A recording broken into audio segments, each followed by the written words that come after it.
Shalom, shalom, bienvenue dans ces nouveaux numéros de notre émission Dunamis, notre émission de prière. En tout cas, grande de notre joie de partager encore ces temps avec vous.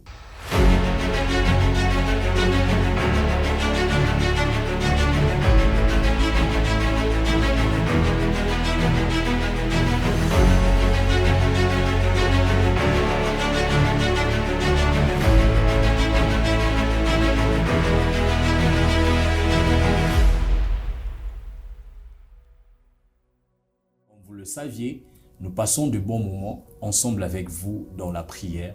Ces moments qui nous permettent de rallumer notre flamme, de le garder, de garder notre communion, notre intimité avec le Seigneur. Alors, vous êtes le bienvenu, vous êtes nombreux à nous suivre. Comme vous le saviez, je ne suis pas seul dans ces plateaux. Je le partage toujours avec mon frère, l'homme de Dieu, Josué Essio, à qui j'ai salué, j'ai dit salut homme de Dieu. Salut mon frère. Vous allez bien? Ouais, Dieu nous garde, on est là. En tout cas, nous sommes très contents et heureux encore de nous revoir en ces jours pour partager encore ensemble ces plateaux. Et je crois qu'à ce nouveau numéro, nous allons encore bénir plusieurs familles comme ils ont été bénis dans les épisodes passés. Alors aujourd'hui, nous allons continuer avec notre série d'enseignements toujours intitulée « Comment avoir et maintenir ». Mais pour aujourd'hui spécifiquement, nous allons parler de comment maintenir sa vie de prière. Alors, homme de Dieu, je m'en vais directement à vous. Qu'est-ce que nous pouvons faire pour maintenir notre vie de prière? Comment maintenir sa vie de prière? Oh, gloire à Dieu pour cette question. Je vous salue aussi, vous qui nous suivez de partout. Alors, nous avons commencé cette série, ça fait quand même très longtemps où nous sommes en train de parler de comment avoir et maintenir une vie de prière. Alors, nous avons dans 2 numéros précédents, nous avons expliqué c'est quoi la vie de prière, comment avoir une vie de prière, quelles sont les choses qui accompagnent une vie de prière. Et là, vous êtes bénis, nous sommes bénis. Par la grâce de Dieu, nous allons bien sûr que parler du Saint-Esprit, nous allons parler de comment maintenir une vie de prière. Alors, avant que nous puissions commencer, j'aimerais vous proposer un passage qui sera en fait la base de notre petite exhortation, puis on va prier. Okay. Nous sommes dans Luc 18, 2 à 3. Luc 18 à partir du 2e verset jusqu'au 8e verset. Je lis au nom de Jésus. Amen. J'ai dit Luc 18 à partir du 1er jusqu'au 5e verset. Je lis au nom de Jésus. Il leur dit, dans une ville, il y avait un juge. Il ne respectait pas Dieu et il se moquait des gens. Dans cette ville, il y avait aussi une veuve. Souvent, elle va chez le juge pour lui dire, fais-moi justice contre mon adversaire. Mais cette veuve me fatigue, dit le juge. C'est pourquoi je veux lui faire justice. Alors, elle ne viendra plus m'ennuyer sans arrêt. Le Seigneur ajoute, écoutez bien ce qu'il dit, ces mauvais juges. Eh bien, est-ce que Dieu ne va pas faire justice à ses amis qui crient vers lui jour et nuit? Est-ce qu'il les fait entendre? Je vous l'ai dit, il va leur faire justice bien vite. Mais quand le Fils de l'homme viendra, est-ce qu'il trouvera encore la foi sur la terre? Amen. Amen. Alors là, vous avez compris qu'on parle d'une histoire d'un juge unique, d'un juge méchant avec une veuve. On dit que ces juges n'avaient pas de garde pour personne, ils ne faisaient justice à personne, ils étaient méchants. Mais Jésus, au fait, prend cette portion d'écriture pour expliquer comment les gens doivent, au fait, avoir une vie de prière. Ceci explique qu'il n'est pas seulement important d'avoir une vie de prière. Parce que cette femme avait l'habitude d'aller auprès du juge. Mais elle ne s'est pas laissée à cause de la méchanceté du juge. Ces passages nous expliquent au fait, le fait d'avoir pas seulement une vie de prière, mais d'avoir le maintien, comment maintenir cette vie de prière. Vous voyez. Déjà, dans 2 d'entre les jeux, j'aimerais expliquer au fait, quand on parle de comment maintenir une vie de prière, on parle au fait de la persévérance dans cette mode de vie. On parle au fait de la persévérance dans cette façon, dans ce nouveau style de vie. Okay? Parce qu'au fait, il y en a qui ont la vie de prière et il y a d'autres qui ont des temps de prière. C'est-à-dire ceux qui ont le temps de prière sont ceux-là qui bénéficient des temps que l'Église met en place, un jeudi, un vendredi, on va à l'Église, mais ils n'ont pas une vie de prière. Parce que la vie de prière, au fait, quant à elle n'est pas basée sur le temps de prière que l'Église donne comme programme. Mais elle est basée sur une vie d'intimité et sur des programmes personnels que l'on a avec le Saint-Esprit. Mais la grande question, c'est comment maintenant avoir cette vie de prière? Là, nous avons déjà expliqué. Maintenant, comment maintenir? Le Seigneur est en train de m'expliquer, homme de Dieu. Il me disait, quelques jours passés, vous êtes dans une génération où les gens aspirent à des choses. Les gens demandent des choses. Vous priez pour l'onction. Certains sont déjà loin. Vous voyez. Mais votre problème, c'est que les choses que vous recevez de moi, vous ne savez pas comment les conserver. C'est le problème que nous avons dans cette génération, c'est que nous avons des gens qui veulent des choses, mais qui ne prennent pas soin de comment les conserver, comment les garder. C'est comme ça que nous avons des gens qui reçoivent l'onction, mais ne savent pas comment conserver l'onction. Et des gens qui, après, dans une activité de prière, on a libéré l'onction de la puissance, la prière sur lui, mais il ne sait pas comment maintenir maintenant cette vie de prière. Vous voyez, parce qu'en fait, il y a des principes, des choses qu'il faudrait appliquer pour que cette vie de prière soit maintenue. Alors, là, je dois parler d'une chose aussi, c'est qu'il faudrait qu'on comprenne aussi c'est quoi en fait la vie. Quoi, bien que nous l'avons déjà expliqué, mais je vais faire une petite rétrospection sur ça. Vous devez savoir que la vie est faite de beaucoup de choses. Elle est faite du mouvement, ok? Elle est faite de la conscience, elle est faite de relations, elle est faite en elle-même, elle a la capacité de changement. C'est-à-dire dans la vie, il y a le mouvement. Parce que l'homme, lorsqu'il naît, même un bébé, quand il naît, il commence à crier, il commence à gesticuler. Parce que la vie est faite de mouvement. L'homme n'est pas appelé à être statique. Il est appelé à évoluer, à aller d'un endroit à un autre. Vous voyez? Et c'est comme ça, en fait, parce que Paul dit, est-ce que la nature elle-même nous enseigne-t-elle pas? La vie de prière, elle est aussi comme ça. La vie de prière, elle est faite de mouvement. Quand on parle de mouvement, ça dit qu'elle est faite de... Vous voyez un peu le mouvement là. C'est-à-dire qu'il y aura des temps où vous aurez comme l'impression que vous ne priez pas. Vous aurez comme l'impression que vous avez perdu ça. Non, vous n'avez pas perdu, c'est une vie. Vous voyez, quand vous allez à l'hôpital et que quelqu'un est dans des soins dans une salle d'urgence, il y a comme un appareil qui montre si la personne vit. Si la ligne là, elle est droite, ça montre que la personne ne vit plus. Mais si la ligne est faite de montées, de descentes et tous ces mouvements-là, ces mouvements en fait montrent le fait que le battement de cœur est encore en vif. Vous voyez. La beauté au fait de cet appareil n'est pas de la voix statique. La beauté de cet appareil, c'est de la voix en mouvement. Et la vie de l'homme est faite des mouvements. C'est comme ça que Jésus disait à ses disciples, vous n'avez même pas pu prier pendant 1 heure. Parce que vous ne pouvez pas autant dormir que prier. Vous devez en fait avoir un mouvement. Vous voyez, la vie est faite aussi de conscience. C'est-à-dire, pour avoir une vie de prière, il faut être d'abord conscient de cette vie de prière, de cette intimité avec Dieu. J'aimerais dire une chose très forte ici. La relation que nous avons avec Dieu, elle n'est pas une relation de mouvement seulement. Elle est une relation de conscience. Je n'ai pas besoin que vous parliez pour que je sache que vous êtes devant moi. Je sais que vous êtes là. Vous voyez, je n'ai pas besoin que les gens crient de leur maison pour voir qu'ils nous écoutent. Je sais qu'ils nous écoutent. Parce que je suis face à une caméra, je suis face à tous ces appareils qui me font assez que mon image soit diffusée partout. La conscience que vous avez de la présence de Dieu, c'est celle-là qui va vous maintenir dans un long moment de vie de prière. Qu'est-ce qui fait? Qu'est-ce qui arrive? C'est que beaucoup de gens arrêtent la prière. Pourquoi? Parce qu'ils disent, avant quand j'ai prié, je sentais la présence de Dieu, mais je ne la sens plus. La présence de Dieu, elle n'a pas besoin d'être sentie. Elle a besoin d'être connue. Tout à fait. Pour connaître Dieu, il faut avoir la conscience qu'elle est là. Même quand je ne sens rien, je sais que j'ai un Père, non? Au moment où je parle avec vous, il ne m'a pas appelé, mais je sais que j'ai un Père. Au moment où je parle avec vous, je ne suis pas avec lui, mais je sais que mon Père est là. Vous voyez, cette conscience au fait de la présence de Dieu fera à ce que vous puissiez vivre longtemps dans un moment de prière. Ayez la conscience que quand vous priez, vous avez Dieu avec vous. Ayez la conscience que lorsque vous priez, le Saint-Esprit est à côté de vous. Que vous sentiez quelque chose ou pas. Il est là, il vous écoute, il est là. Il entend vos prières. La Bible est en train de dire que l'oreille n'est pas dure pour entendre. Sa main, elle n'est pas courte pour agir. Dieu voulait tout simplement dire, ne pensez pas que parce que je ne fais pas que je ne suis pas là. Non, je suis là. Vous n'avez pas besoin de mes mouvements, vous avez besoin de ma conscience. Et la vie est faite aussi d'une chose, c'est qu'elle est faite d'une capacité de changement. Vous voyez, comme un bébé quand il naît, il doit grandir, il doit évoluer. Il y aura un temps où il prendra le lait maternel, il y aura un temps où il va commencer à manger des aliments solides. C'est comme ça la vie. Vous voyez, c'est-à-dire que la vie, en elle, elle a la capacité de changement. C'est-à-dire que même votre vie de prière est appelée à changer, à shifter vers une autre dimension.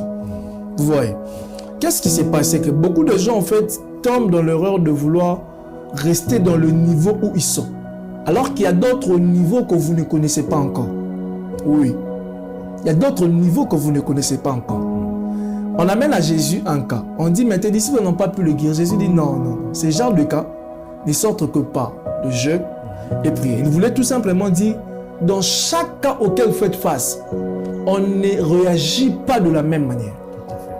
C'est-à-dire qu'il n'y a pas une seule méthode face à tous les cas auxquels vous faites face. Non. Il y a des méthodes différentes pour chaque cas. De même qu'il y a des formules différentes pour chaque équation.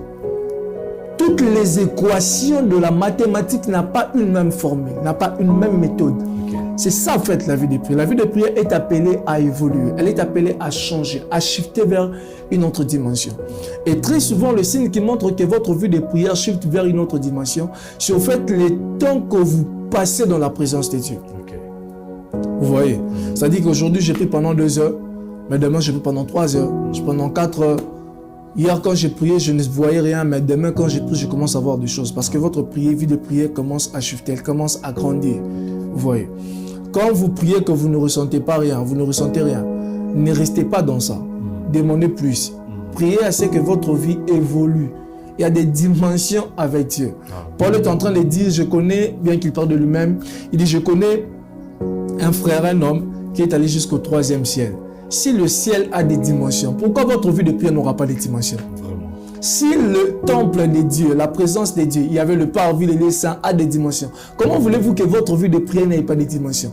Dans les choses de Dieu, toutes les choses dans les choses de Dieu a des dimensions. Le prophétique a des dimensions. La parole de connaissance a des dimensions. Tout ce que nous faisons dans les choses de Dieu, il y a des dimensions. Vous voyez? Et il y a aussi un conseil que je veux donner là, c'est que vous n'avez pas vécu avec Dieu. Ne dites pas que ça n'existe pas, non. C'est au fait les niveaux dans lesquels vous êtes qui vous fait croire qu'il n'y a pas d'autre chose au-devant de vous. Non, il y a d'autres qui sont au-devant de vous, mais c'est vous qui êtes dans une dimension un peu plus basse. Vous voyez? Et comment avoir une vie de prière? Homme de Dieu, vous avez beaucoup parlé. Maintenant, comment avoir une vie de prière? Vous avez parlé de la conscience, c'est bien, mais quelles sont les choses pratiques, au fait, pour avoir une vie de prière? Homme de Dieu. Avoir, bien sûr, mais comment maintenir une vie de prière? Homme de Dieu. Il faudrait parfois qu'on se sert de nos expériences pour aider les autres. Vous voyez? Je vais parler de 2 choses. La première des choses, quand on veut maintenir sa vie de prière après l'avoir reçue, qu'est-ce qu'il faudrait faire? Dans 1 Samuel, la Bible dit que Saül a rencontré les prophètes Samuel. Le prophète Samuel lui a dit quoi? Tu rencontreras la garnison des prophètes, tu prophétiseras avec eux et tu seras changé en un autre homme. Mais la question est celle-ci. La rencontre de Saül et Samuel s'est fait comment? C'est parce que Saül était à la recherche d'un voyant. Donc, il ne voyait pas. J'ai parlé de dimension. Mais quand il a rencontré les prophètes, le prophète lui a dit, tu as bien sûr reçu. Je t'ai dit où sont les ânesses de ton père. Ça, c'est le fait d'avoir une vie de prière. Avoir trouvé ce que l'on cherche, la vie de prière. Mais il dit non, ça ne s'arrête pas là. Tu as reçu les ânesses de ton père. Mais il y a une autre dimension dans laquelle tu dois shifter. C'est que tu rencontreras la garnison des prophètes. Tu prophétiseras avec eux.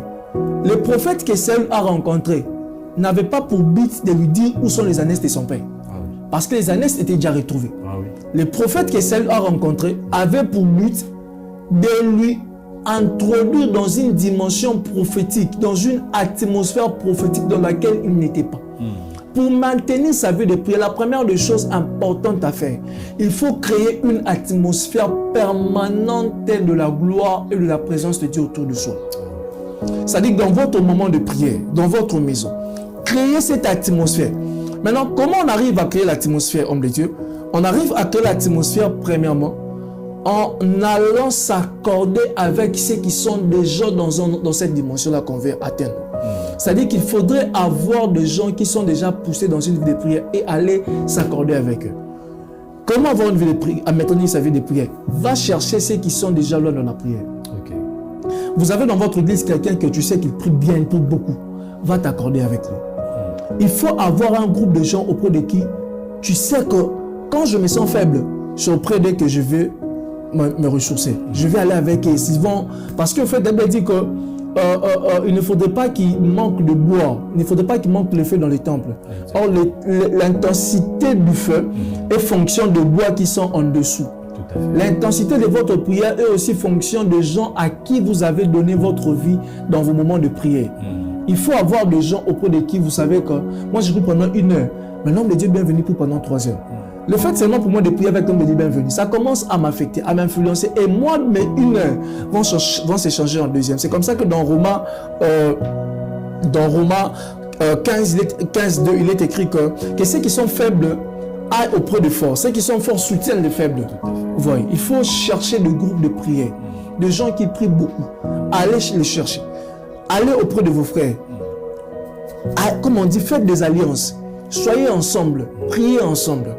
Aussi, une deuxième des choses pour créer une atmosphère de prière autour de soi, pour garder, maintenir sa vie de prière. La deuxième des choses à faire, homme de Dieu, dans son lieu de prière, parce que nous avons parlé dans le premier numéro du lieu de prière, c'est-à-dire sa chambre, sa maison, son bureau, il faut créer une atmosphère d'adoration, c'est-à-dire qu'il faut avoir une attitude. La deuxième des choses à faire, il faut avoir une attitude permanente de la dépendance à Dieu et de l'adoration à Dieu. C'est-à-dire, l'une des choses qui fait, c'est que beaucoup de gens ont la vie de prière mais ne savent pas la maintenir, c'est parce qu'en fait, ils ne vivent pas dans la dépendance à Dieu. C'est-à-dire que si tu veux avoir une vie que tu maintiens dans la prière, sache que dans tout ce que tu veux faire dans la vie, il faudrait que toi, tu associes Dieu. Dans tout ce que tu veux prendre comme décision dans la vie, il faut que tu associes Dieu. Seigneur, je vais sortir, dis-moi, je ne sais pas où je vais aller. Qu'est-ce que je vais rencontrer, Père? Marche avec moi. Cette petite prière du matin montre ta dépendance à Dieu. Père, je ne sais pas à qui je vais toucher, la personne que je vais coller la main, la personne que je vais saluer. Je te demande, Seigneur, que tu gardes ma journée. Je te demande, Seigneur, oh Dieu, que tu marches avec moi. Laisse que je sois un sujet de bonheur pour quelqu'un que je vais rencontrer. Cette petite prière montre combien tu es dépendant de Dieu. Seigneur, je veux trouver un travail. Je suis face à deux entreprises. Je ne sais pas, Seigneur, laquelle je dois accepter l'offre. Seigneur, dis-moi, où est-ce que toi tu me veux? Où est-ce que toi tu me veux? Elle est petite, mais cette prière, elle est forte. Elle montre à Dieu combien toi tu dépends de lui. Il faut aller même encore plus loin. Tu peux me demander à Dieu quoi je dois mettre aujourd'hui. Wow. Quelle couleur de veste je vais mettre aujourd'hui. Que le Saint-Esprit t'inspire. Cette dépendance à Dieu te maintient. Parce qu'au fait, chaque jour de ta vie, tu confies à Dieu quelque chose de ta vie. Chaque jour de ta vie, tu dis à Dieu quelque chose de ta vie. C'est comme ça que David pouvait dire, où irai-je loin de sa face? Où irai-je loin de sa face? C'est-à-dire que tous les jours de ma vie, j'accepte de contempler sa grandeur. David veut tout simplement dire, je suis tellement dépendant de Dieu qu'il n'y a rien que je puisse faire si je n'ai pas consulté Dieu. Tout ce que je fais dans ma vie, je dois d'abord consulter Dieu. Parce qu'en fait, je suis dépendant de lui. Que Dieu vous bénisse. Wow. En tout cas, c'était fort, fort. Bien aimés dans les Seigneurs, vous qui nous suivez, ce que moi j'ai retenu pendant que l'homme de Dieu était en train d'enseigner au sujet de comment maintenir sa vie de prière, il y a 2 choses qui m'ont particulièrement touché et que nous devrions savoir et retenir. Sachez-les que la conscience permanente de la présence de Dieu, vous devriez bien le maintenir. Yes. Parce que cette conscience vous permettra de savoir que Dieu est avec vous partout, n'importe où vous pouvez y être. Quand vous le savez que Dieu est avec vous, bien-aimés dans le Seigneur, cette conscience vous poussera toujours à prier, à invoquer, à chercher Dieu. Quand vous marchez avec cette conscience permanente. Et aussi, j'ai aimé créer l'atmosphère. Voilà, créer l'atmosphère. Vous devriez savoir comment créer l'atmosphère. C'est là que la Bible le dit que faute de bois, le feu s'éteint. Donc, il faudrait toujours avoir cette équipe de personnes, cet ami, cette collègue, cet allié avec qui vous pouvez vous associer pour passer des temps de prière. Nous les appelons les partenaires de prière. Exactement, de partenaires de prière. Yes. Alors, ça vous permettra de vous maintenir dans cette présence constante de Dieu, dans cette vie de prière. Ça vous maintiendra. Parce que, sachez-le que le feu ne doit pas s'éteindre sur le ciel. Et vous êtes la maison de Dieu. Le feu ne doit jamais s'éteindre dans votre vie. En tout cas, homme de Dieu, avant que nous puissions nous plonger dans la prière, si vous pouviez dire en un mot à cette personne qui nous suit ou peut-être qui vient de nous rejoindre maintenant là pour cet programme, qu'est-ce que vous allez dire? Qu'est-ce qu'il va retenir en ce qui concerne maintenir sa vie de prière? S'il y a quelque chose que je veux lui dire, c'est que je ne sais pas si vous êtes une femme ou un homme, ou que vous me regardez en ce moment. vous devez connaître que Dieu, Jésus, il a besoin d'avoir une intimité avec vous. Et vous avez besoin de la prière. Écoutez ce que je vais vous dire. Certains combats de la vie ne se gagnent que par une vie de prière forte. Certains combats de la vie ne se gagnent pas avec des diplômes, ne se gagnent pas avec l'intelligence humaine, ne se gagnent pas avec les relations humaines. Elles se gagnent que avec une vie de prière. Ayez des gens avec qui vous priez ensemble. Montrez à Dieu que vous l'aimez. Montrez à Dieu que vous êtes dépendant de lui. Associez Dieu à toutes les décisions que vous avez besoin de prendre ou vous voulez prendre. Créez une atmosphère d'adoration. Créez une atmosphère de prière autour de vous. Priez chaque jour le matin. Consacrez votre journée à Dieu le matin avant de sortir. Dites à Dieu que vous l'aimez. Dites à Dieu que vous ne pouvez rien sans lui. C'est comme ça que le Seigneur aussi ne pourra aussi rien faire sur la terre sans passer par vous. Grâce. Que Dieu vous bénisse. Que Dieu vous bénisse. Alors, bien-aimés dans le Seigneur, j'aimerais que de là où vous êtes, si vous pouvez prendre la bonne position. Alors, selon que nous venons d'écouter la parole, oui, tu es là, tu as entendu cette parole. Le Seigneur est venu te parler pour te montrer comment tu devrais maintenir ta vie de prière. Tu étais là, tu te disais, Père, je n'arrive pas à maintenir ma vie de prière. Comment je devrais faire? Comment je dois m'y prendre? Tu t'es posé beaucoup de questions. Que ma vie de prière, ça ne va pas. Je n'arrive pas. Aujourd'hui, je commence. Demain, je m'en lâche. Comment je dois faire pour maintenir? Aujourd'hui, le Seigneur, le Saint-Esprit est venu pour te parler. Comment tu devrais maintenir cette vie de prière? Et j'aimerais qu'après avoir écouté cette parole, que tu prennes la bonne attitude. Nous allons prier ensemble. Nous allons demander que le Seigneur nous aide d'avoir cette conscience. On va prier pour le premier sujet, de demander cette conscience permanente en nous. Oui, que cette conscience permanente s'imprègne en nous. Que nous puissions avoir cette conscience de savoir que Dieu est avec nous. Oui, il y a ces moments où on a comme l'impression que Dieu n'est pas là. On a comme l'impression que Dieu n'est pas avec nous. On a l'impression d'oublier Dieu. Bien-aimé dans le Seigneur, tu as besoin de Dieu à tout moment. Tu dois dépendre de lui. Voilà pourquoi tu dois demander le Saint-Esprit. Que le Saint-Esprit t'aide à garder cette conscience permanente de la présence de Dieu. La chose qui te maintiendra dans ta vie de prière. Oui, que tu saches que Dieu est avec toi partout. Dans n'importe quel lieu tu peux être. Que le Seigneur est avec toi. Est-ce que de là où tu es, tu peux commencer à élever ta voix et dire au Seigneur, ce matin, ce soir, oui, je crois, je reconnais que tu es là. Oh, je sais que tu es présent. Je veux croire encore à ta présence. Je veux croire encore à ta présence.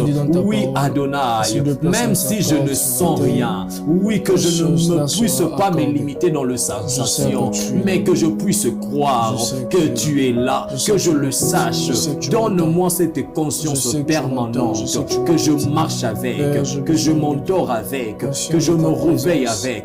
Saint-Esprit de Dieu, je veux cette conscience permanente. Oui, éveille ma conscience, éveille mon esprit, afin que je sache maintenir, me maintenir dans ta présence de manière constante.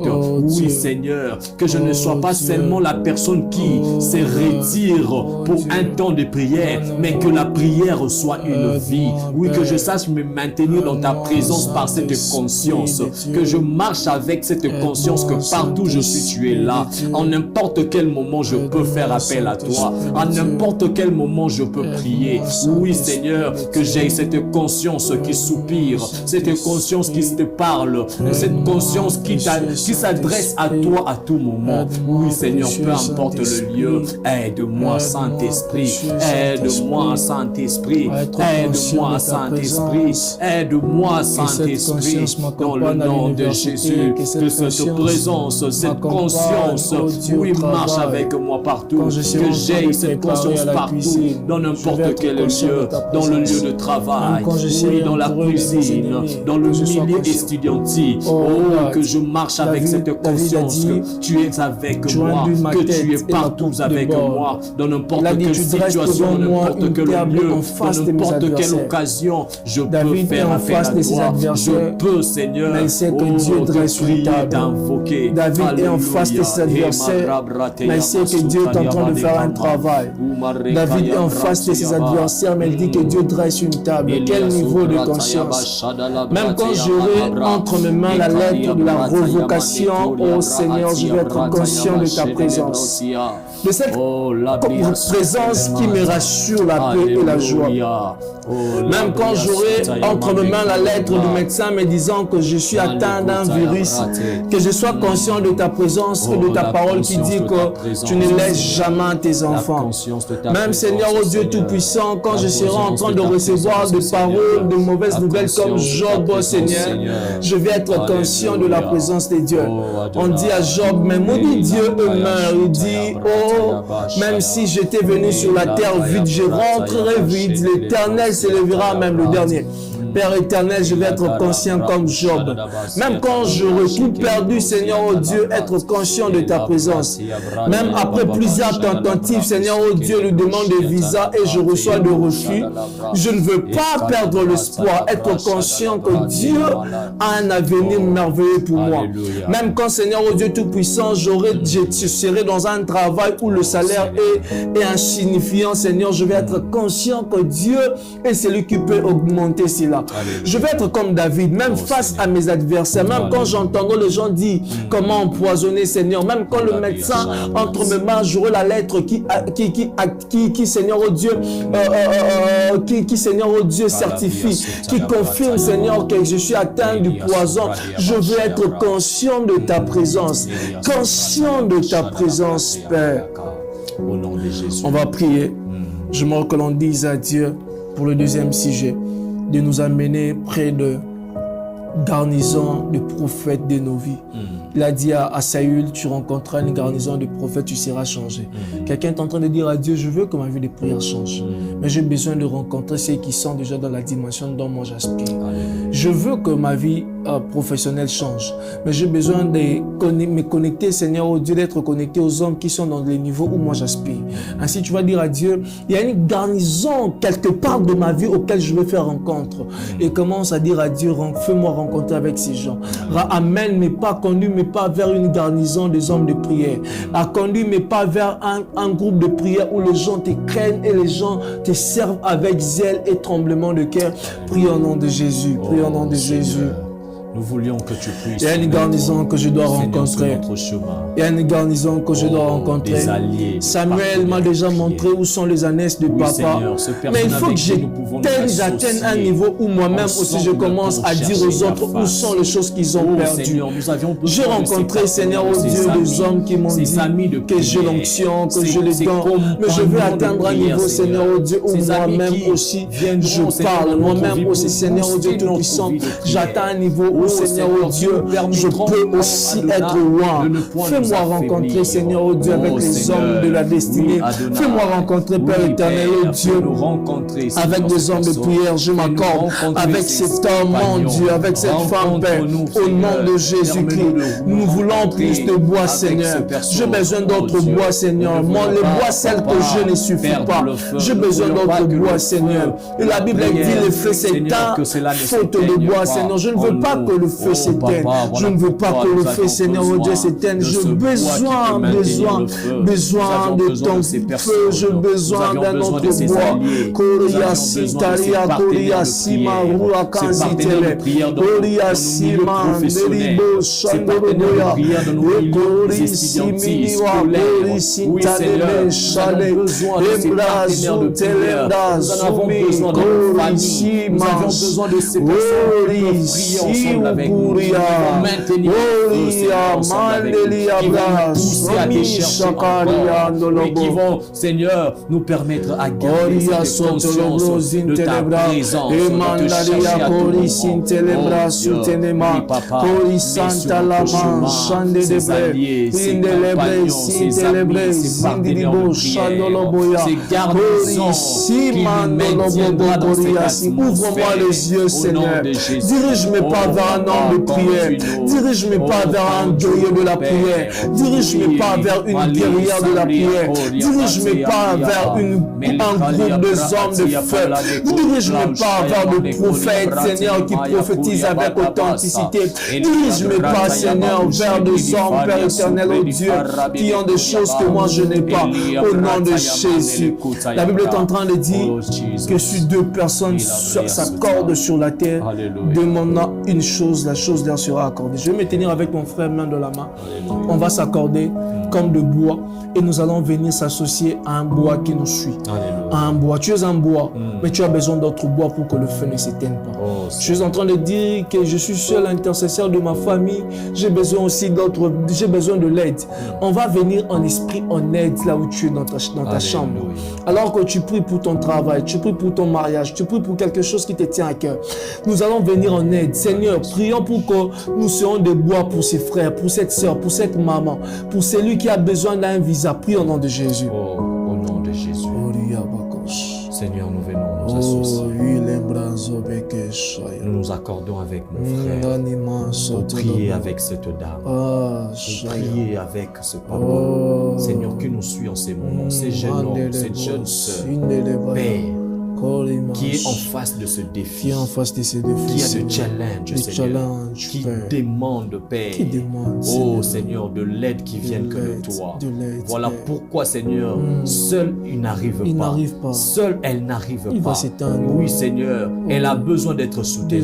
Voilà pourquoi nous venons nous accorder avec mon frère pour soutenir, oh Seigneur, notre bien-aimé, pour dire à toi, notre Dieu, le Père, demandant, Seigneur, le besoin, les désirs de son cœur. Oui, Père, et que tu puisses l'accorder, et que tu puisses lui accorder, c'est la paix. Dans le nom de Jésus, ta parole déclare ceci, que recommande ton sort à l'Éternel, mets à lui ta confiance, il agira. Oui, Seigneur, nous venons placer notre confiance en toi, ensemble avec notre soeur, ensemble avec notre soeur, ensemble avec notre papa, ensemble avec notre maman. Nous venons nous accorder, nous venons nous associer, nous recommandons notre sort entre tes mains, Adonai. Oui, nous plaçons notre confiance sur toi. Nous savions que tu vas agir et tu es en train d'agir, Père.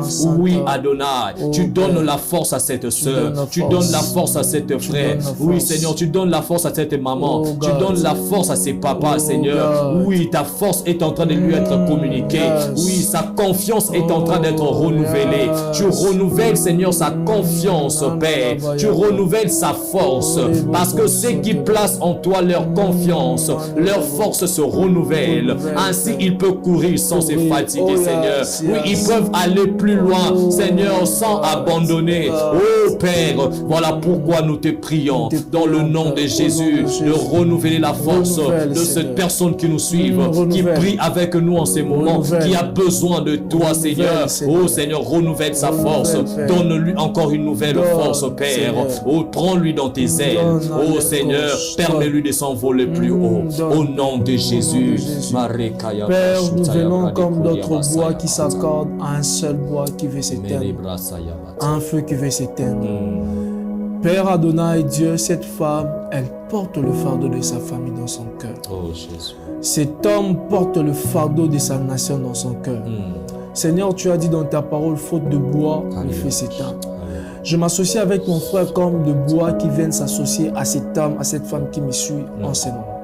Père Adonai, Dieu, nous nous associons à lui. Paul pouvait dire, je suis avec vous, absent du corps, mais présent en esprit. Alléluia. Nous sommes là où tu pries dans ta chambre. Nous sommes là où tu pries dans ta chambre. Nous nous associons à toi. J'aimerais te dire que dans ces combats que tu es en train de livrer, tu n'es pas seul. Tu es avec tous les saints, tu es avec Dieu, tu es avec Dieu. J'aimerais dire à quelqu'un dans cette lutte où tu te bats seul, ne pense pas être seul. Il y a un accompagnement de Dieu. Il y a un accompagnement de Dieu. Il y a un accompagnement de Dieu. David ne pense pas que Goliath devant lequel tu te tiens, tu es seul. Tu as la promesse, tu as le pierre qui va, oh mon Dieu, faire terrasser les géants de ta famille. J'aimerais parler à une Sarah qui pense que sa stérilité commence à devenir une référence de sa famille. Non, faux et archi faux. La référence qui doit, oh mon Dieu, venir dans tes familles, c'est quand tu seras une référence de l'abondance de Dieu, une référence de la maternité. J'aimerais parler parler à un lépreux qui pense que sa maladie est devenue une référence de la ville. Où on dit que regarde, c'est lépreux de cette famille. Regarde, c'est cet homme sidatique. Regarde, ta maladie commence à faire assez que certaines personnes n'ont même plus besoin de t'aider parce que ça demande beaucoup d'argent. Je te dis que tu n'es pas seul dans cette lutte. Tu n'es pas seul dans cette lutte. Je me parler à une femme qui veut rejoindre son mari dans un autre pays, mais il ne fait que recevoir le refus de visa. J'aimerais dire à quelqu'un que tu n'es pas seul. Tu n'es pas seul. Ton Dieu est ton Père. Il a dit qu'il sera avec toi jusqu'à la fin du monde. Alors, puisque la fin n'est pas arrivée, tu n'es pas seul. Il n'a pas promis un accompagnement partiel, non. Il a promis un accompagnement permanent et éternel. Il sera avec toi ici sur la terre. Il sera avec toi dans tes projets. J'aimerais parler à un jeune qui pense qu'il est seul dans ses luttes. Il a des projets où il n'y a pas d'accomplissement, il n'y a pas de financement parce que l'État ne veut pas lui donner ce qu'il veut. J'aimerais te dire que le Dieu dont tu es en train de prier en ces moments, il est celui qui ouvre les écluses des cieux et qui envoie la pluie entre mon Dieu. Je suis en train de parler à une femme à qui sa maladie, il dit, je suis comme cette femme qui a la perte de sang. J'ai perdu l'argent. Je vois dans mon esprit une femme qui prie beaucoup pour son enfant qui commence à développer des caractères d'autisme. Je suis en train de me dire à Dieu, mais j'ai beaucoup de pensées. Je te parle à toi qui m'écoutes. Que ton enfant n'est pas autiste. Que ton enfant n'a pas de problème. Il s'est rétabli au nom de Jésus-Christ. Que le feu touche ton enfant. Que la main de Dieu aille toucher au nom de Jésus-Christ. Jésus-Christ est dans ta famille. Il est dans ta barque. Il est dans ton travail. Il est où tu es. J'aimerais dire à quelqu'un comme je le sens dans mon cœur que ton avenir est assuré. Ton avenir est assuré. Ton avenir est assuré. Les entreprises des assurances donnent des assurances, mais ce sont des assurances partielles. J'aimerais dire à quelqu'un que Dieu ne t'abandonne pas. Oh mon Dieu, les assurances, les entreprises des assurances de la place attendent à ce qu'un dégât arrive pour qu'ils viennent te donner l'argent. Mais les Jésus dont nous prions, ils ne viennent pas que lorsqu'il y a des dégâts, ils viennent même pour nous épargner de dégâts. Ils t'épargnent de la mort, ils t'épargnent. J'aimerais parler à un Lazare qui pense que la mort est à la fin. Ce n'est pas la fin. Ton Dieu est là. Il est avec toi. On s'est accordé avec mon frère. Nous sommes en esprit avec vous. Nous déclarons la victoire. Nous déclarons la victoire dans cette lutte. Dieu te sort. Dieu te sort. Dieu te sort. Tu vas témoigner. Tu vas témoigner la main de Dieu. Ainsi nous avons prié. Nous croyons que Dieu a écouté nos prières et nous croyons que nous avons reçu ce que nous avons demandé. Au nom de Jésus-Christ, ainsi nous avons prié et reçu. Et nous les scellons par le nom de Jésus. Nous disons Amen. Amen. Amen. Alléluia. Amen. Que Dieu vous bénisse. Amen. Soyez abondamment bénis. Amen. Alors, nous allons nous retrouver à notre prochain numéro. Ne manquez surtout pas. Inviter, intéresser les autres à venir aussi s'associer à nous dans ces moments de prière. Parle de cette émission tout autour de toi, intéresse les autres, dis-leur qu'il y a une émission qui se passe maintenant sur Metanoia TV où nous passons de bons moments dans la prière, dans la présence de Dieu. Alors je pense que le Seigneur ne manquera pas de nous faire du bien. Soyez bénis abondamment et que Dieu vous fasse énormément du bien. À la prochaine. Que Dieu vous bénisse.